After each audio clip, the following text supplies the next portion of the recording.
नमस्कार जय जगन्नाथ मु रेखा आपन को स्वागत करुच्ची मोर आउ गोटे वीडियो रे रेखा वीडियो रे सब बड़ मानक मोर नमस्कार केमती अच्छा आपण मैंने तो आज मु आउ गोटे वीडियो नहीं कि आई एक्चुअली आज मु आपण मान सहित मोर गोटे छोट एक्सपीरियंस जोटा कि विश्वास करंतु मु भी से जिनसटा अंगे निभेली आउ केते दिन तले मु भी भाभी नथली जे जिनसटा मो संगे हबो किंतु माने आपण मु माने विश्वास कर 1% भी मुझ कहूनी आ जिनसा मो सागर होटा टिके वीडियो टिके लंबा हो पारे आपण मान पूरा माने यही जिनसा जाना पूर्व आपन को मोर प्रिवियस जानापी पड़ो।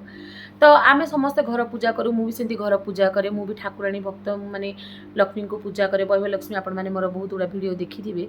तो आमे जंती शिव को हनुमान को जंती आमर माने बड़ माने आमको कहिसंती जे हनुमान होचंदी रुद्र देवता तो तांको एमती घरे एमती पूजा कर एमती ये कर बोले एमती मुझे जस्ट नॉर्मल पूजा करूली मु लास्ट एटा मु सब बड़े हनुमान चालीसाटा आज नहीं मु छोट थिला बेलू ही हनुमान चालीसा मो नना लगाती तो मु शुणे हनुमान चालीसाटा मु शुणे किंतु एबे जे सेईटा हनुमान माने प्रभाव मो सामने मो मंदिर अच्छे मो देह शीतकंडा मार जाउची। तो विगत केते दिन हेलानी मते माने मो मन टिके बहुत घांटी माने मो हस्बैंड को ये मत टिके माने टेंशन लगुला। तो सेठी माने सी गोटे आसती ऑफिस जिनस आप जानते प्राइवेट चाकरी सबुदिन ठीक न थाए केबे टेंशन थाए केबे कौन थाए तो सी भी एमती टेंशन बहुत दिन टिके डिप्रेशन रे टेंशन एमती रहिले डिप्रेशन तो ना टेंशन रे रहिले। तो मो भौणी मते या पूर्वर कही सी माने हनुमान पूजा सी भी करे हनुमान पूजा माने कौन देखो आम समस्त पूजा करूँ तो हनुमान को भी आम पूजा करूँ आउ आमे भी जानचु जे आम डर भय सब हनुमान प्रभु दूर करती आम छोट थिला बेले जानचु जे डर ना हनुमान चालीसा पढ़ीदेवी डर ना हनुमान महाप्रभु फोटोटे मुंड पाखे रखते आम घर आम माने समस्ते ये जिनसटा करती। तो मो भौणी को मु सब जिन सेयार करे सी आ सांग भाया तो मुझे गोटे थर कहली कि नाई बहुत दिन है ये अशांति अशांति रोचंदी। तो भौणी मते मो भौणी मते कही जे तू गोटे काम करे तू माने हनुमान पूजा करे देखिबू जोईंकर माने उन्नति हम। तो सी भी बहुत गुड़ा माने आमे देखु आमे माने तो पंडित नाई आमे माने भी लोक माने समस्त शिखुचु आमे माने भी वीडियो देखु आमे माने भी शिखु आउ जो जिनसटा आम सांगे हैला आमे माने आपण मानकु जणु। तो सेंती से मते बहुत गुड़ा जिनस कहला एंती करे सेंती करे किंतु सेई सी जो बहुत बढ़िया बढ़िया जिनस कहला किंतु सेई भितर मु ताऊ कहली देखि मु तो ट्यूशन पढु सब ए मु कोन मोर गुटे माने मु आपण मानक सहित शेयर करूची मोर गुटे जिनस होला मु जेतिकी करि पारिबी मु सेतिकी करे कहीं मते माने घर भी संभाळिबार अछि मते माने प्रोफेशन रे भी जीवार अच्छे जेहेतु मु गोटे माने छुआ मान को पढ़ाऊँगी मत से भी इग्नोर करार ना मत घर भी देखबार अच्छी मोर पेट्स मैंने भी अच्छा आप जानते मत से कथा बुझे अच्छे। तो सब जिन को आखि आगे रखिकिना मुझे पारे मुझे करे आउ नचेत मु बेसी करें। तो मुझे कहली देखी मुझे गुड़ा तो करें मु जस्ट नॉर्मल मुझे भगवान मुझे मोर आस्था मुझे करी। तो से कहला हो ठीक अच्छे तू जितकी पारू तू से करे कि केतरा तू मंगलवार करे देखिबू तोर बहुत माने उन्नतिटा हम। तो से जिनसटा मुझे आपण सहित शेयर करुँची मात्र मुझे 4टा खंडे मंगलवार बोधे 3टा 4टा करी। तो सी मते जो जो जिनस कहला देखो मुझे संकट मोचन हनुमान मु सबुदिन हनुमान चालीसा मु सबुदिन शुणे आपण मैंने भी जानते हनुमान चालीसार पावरटा कौन से मंत्र आपणकर घरे बाजिला मैंने आपणकर घर पूरा पॉजिटिव एनर्जी रे भर्ती हो जो कहती ना भूत पिशाच निकट नहीं आवे आपणकर घर जदि को किसी गोटे खराब प्रभाव भी पड़ी मैंने हनुमान चालीसा द्वारा सेटा माने पूरा कट हो जाए। तो मु कौन कली मु जोटा आपण मान सहित माने मु जोटा शेयर माने मु जोटा करूची मु सेटा आपण मान सहित शेयर करूची। मु एबे केते दिन मंगलवार हैला मु जाउची आउ हनुमान मंदिर रे गोटे माने हनुमान कठी गोटे माने स्वस्तिक चिन्हटे देकिना मु हनुमान मंदिर जाइकिना से नड़ियाटा मु भगवान को चढ़ेकिना आउची आ हनुमान चालीसाटा मु पढ़ुची आसिला परे मो स्वामी को मु कहूची जे तमे गोटे थर हनुमान चालीसा पढ़ से गोटे थर हनुमान चालीसा पढ़ुचंदी आ से भी आस्था रखती।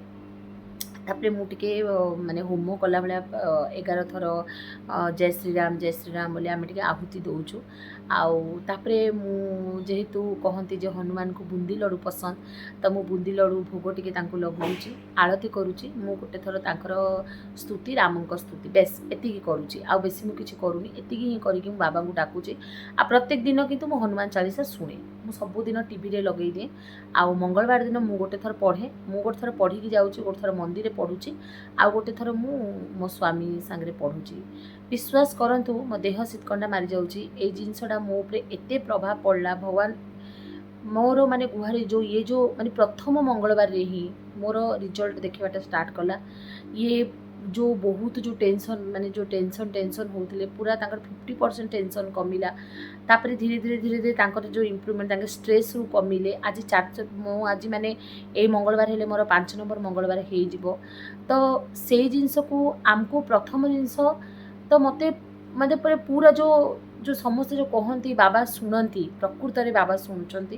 ଆଉ ଯେଉଁମାନେ ବି ହନୁମାନଙ୍କୁ ଡାକୁଛନ୍ତି ସେମାନଙ୍କର ମାନେ ସବୁ ଭଗବାନ ଆମ ପାଇଁ ଏକ ହନୁମାନ ଯେତିକି, ଶିବ ସେତିକି, ଜଗନ୍ନାଥ ସେତିକି, ଲକ୍ଷ୍ମୀ ସେତିକି, ସମସ୍ତ କାହା ଉପରେ ଆସ୍ଥା। ତ ଆମେ ସବୁ ଭଗବାନଙ୍କୁ ଡାକିବା, ସବୁ ଇଏ କରିବା।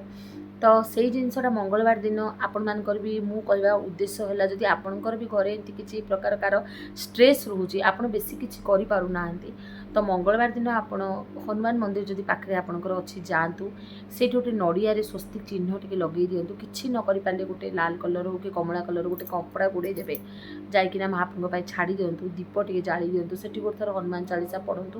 ଆଉ ଯାହା ପାଇଁ କରୁଛନ୍ତି ତାକୁ କୁହନ୍ତୁ ଗୋଟେ ଥର ସେ ହନୁମାନ ଚାଳିଶା ପଢ଼ିବ, ଆଉ ଆଳତୀ କରନ୍ତୁ, ଭଗବାନଙ୍କୁ ଭୋଗ ଲଗାନ୍ତୁ। ବେଶ ଏତିକି ବି ଯଦି ବି ଆପଣ କଲେ ନା, ଦେଖିବେ ଭଗବାନ ଶୁଣନ୍ତୁ। ଗୋଟେ ଜିନିଷ, ଆମେ ଯେତେ ବି ଆମେ ପୂଜା ପାଠ ଯେତେ ବି ଆମେ ଯାହା କଲେ, ଯେଉଁ ପର୍ଯ୍ୟନ୍ତ ଆମ ମନ ଭିତରୁ ଆମେ ଭଗବାନଙ୍କୁ ଡାକିନୁ ସେ ପର୍ଯ୍ୟନ୍ତ ଭଗବାନ ଆମ କଥା କେବେ ବି ଶୁଣିବେ ନାହିଁ। ଏଇଟା ହେଉଛି ଗୋଟେ ନିରାଟ ସତ୍ୟ କଥା। ଆମେ ମଣିଷ ଜନ୍ମ, ସିଏ ଆମକୁ ଦେଇଛନ୍ତି, ଭଗବାନ ଆମକୁ ଦେଇଛନ୍ତି, ଭଗବାନ ସୃଷ୍ଟିକର୍ତ୍ତା। ତ ଯେଉଁ ପର୍ଯ୍ୟନ୍ତ ଆମ ମନରୁ ଗୋଟେ ଆସୁନି, ଆଉ ଗୋଟେ ଜିନିଷ ସବୁବେଳେ ଆପଣଙ୍କର ମନର ଶୁଣନ୍ତୁ। ଆଜି ଇଏ କହିଦେଲା ମୁଁ ସେତିକି କରିବି, କାଲି ସିଏ କହିଦେଲା, ଆପଣଙ୍କର ମନ କ'ଣ ଥାଉ ଯେତିକି ଆପଣ କରିପାରିବେ। ଯଦି ଆପଣ ସେ 5 ମିନିଟ୍ ବି ହଉ ଭଗବାନଙ୍କୁ ଯଦି ଠିକ୍ ସେ ଡାକିଛନ୍ତି ନା, ଭଗବାନଙ୍କର ଦିଲ୍ ତକ୍ ସେଇ ଜିନିଷଟା ଆପଣଙ୍କ ମେସେଜଟା ପାଇବ।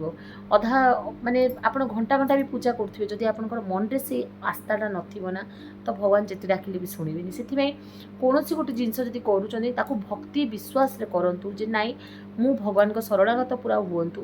ରାତିରେ ଶୋଇଲା ବେଳକୁ ବି ଆପଣ ଭଗବାନଙ୍କୁ ଆପଣ ଦିନଯାକର କଥା କୁହନ୍ତୁ, ଯେ ଭଗବାନ ଆଜି ଦିନଯାକ ଏମିତି ହେଲା, ତୁ ଏଥର ଦେଖ, ତୁ ଯାହା କରିବୁ ଆଉ କାଲି ଦିନ ପାଇଁ ମୋତେ ଠିକ୍ସେ ରଖିଥା।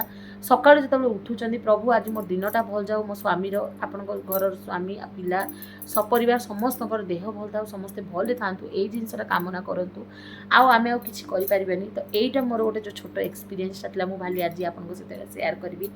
ତ ମୋତେ ବହୁତ ହି ମାନେ ମୁଁ ଏବେ ବି ପ୍ରଭୁଙ୍କୁ କହୁଛି, ଭଗବାନ ତତେ ସମସ୍ତେ କହୁଛନ୍ତି ଯେ ତୁ ପ୍ରକୃତରେ ମାନେ ରାମ ଭକ୍ତ ହନୁମାନ ପ୍ରକୃତରେ ମାନେ ତାଙ୍କର ପାୱାର ଅଛି। ଯେଉଁ ଆଜି ବି କୁହନ୍ତି ଯେ ହନୁମାନ ଜୀବିତ ଅଛନ୍ତି, ପ୍ରକୃତରେ ଅଛନ୍ତି ଭଗବାନ। ଆଉ ସିଏ ମାନେ ଯେଉଁ କହନ୍ତିନି କଳି ଯୁଗରେ ରହିକି ଆମମାନଙ୍କୁ ହେଲ୍ପ କରିବା ପାଇଁ ସେ ଅଛନ୍ତି, ସେ ପୁରା ଜନ୍ମ ସିଏ ଅମର।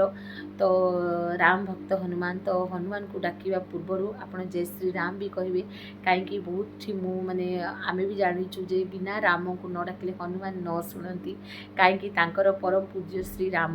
ତ ଆପଣ ହନୁମାନଙ୍କୁ ଡାକିବା ପୂର୍ବରୁ ଆପଣ ରାମଙ୍କୁ ଡାକନ୍ତୁ, ଆଉ ଦେଖିବେ ଆପଣଙ୍କର ଯଦି ଏଇ ଜିନିଷଟା ନ ହେଲା ସକ୍ସେସ୍, ଆପଣ କହିବେ ବାକି କର୍ମ ଭୁଲ କରନ୍ତୁ, ଏବେ ବି କହୁଛି କର୍ମ କରନ୍ତୁ, ବାକି ଭଗବାନ ଉପରେ ଛାଡ଼ି ଦିଅନ୍ତୁ। ତ ଆଜି ମୋର ଏଇଟା ଗୋଟେ ଛୋଟ ଏକ୍ସପିରିଏନ୍ସ ମୁଁ ଆପଣମାନଙ୍କ ସହିତ ସେୟାର କଲି।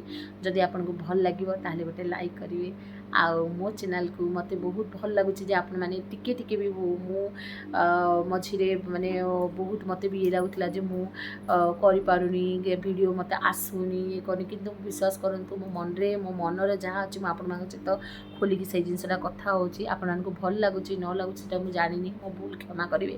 ଯଦି ମୁଁ କିଛି ଇଆଡ଼ୁ ସିଆଡ଼ୁ କହିଥିଲି ମୋତେ କ୍ଷମା କରିବେ। ଜୟ ଶ୍ରୀରାମ, ଜୟ ହନୁମାନ, ଜୟ ଜଗନ୍ନାଥ। ରହୁଛି, ନମସ୍କାର। ଆଉ ଗୋଟେ ଭିଡ଼ିଓ ଧରିକିନା ଆଉ ଥରେ ଆପଣମାନଙ୍କ ପାଖକୁ ଆସିବି। ଆପଣଙ୍କ ରେଖା, ସବୁ ବଡ଼ମାନଙ୍କୁ ମୋର ନମସ୍କାର। ଜୟ ଶ୍ରୀରାମ।